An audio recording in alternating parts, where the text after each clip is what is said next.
Hey guys, Jared Barnes here from Utah. Here to explain to you how wing creates lift. I'm going to use the most common shape of a wing, but there's a lot of different shapes of the wing that you can use. But we're just going to go ahead and use the airfoil. So what that looks like that. And what that does is a lot of people in the past have thought that the way that a wing created lift was Bernoulli's principle.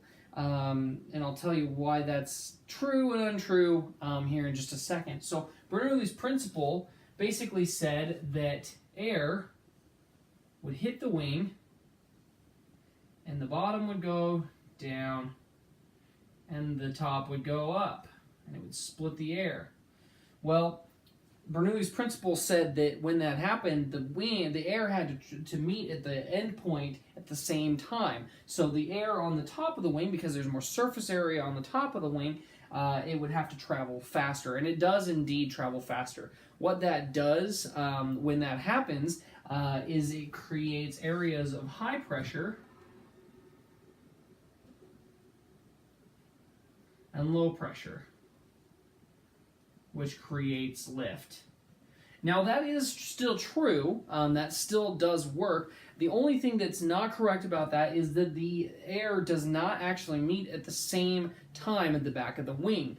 In fact, that's not exactly how lift is created with that high and low pressure. It's part of it, but not completely, not the whole story. So when the air reaches the back of the wing, the top of the wing travels along. The air travels along the top of the wing because of the Coryanda effect, which basically says that the air will stick to that surface to a point. So when that happens, the air actually flows downward, causing lift. Now you can create more lift by adding. Let's see here. You can add flaps that actually have a similar shape as the wing to get a little bit more of a down force.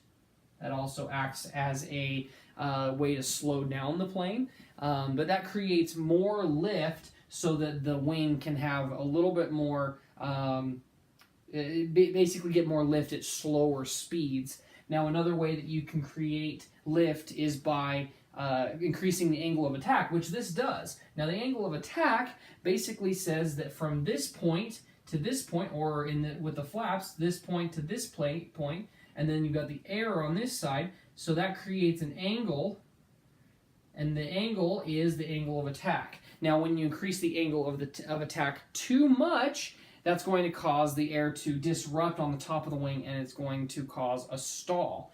But when you have that angle of attack, it creates more lift, so you can go at slower speeds when you're landing or things like that. That's why we practice slow flight and practice handling stalls in case we increase that angle of attack too much. Now with these flaps, you can also have a slotted flap that will create a little bit more airflow this way, and then it will come down over that surface there and create a little bit more lift as well. Basically just making the air flow a little bit smoother and help with that lift.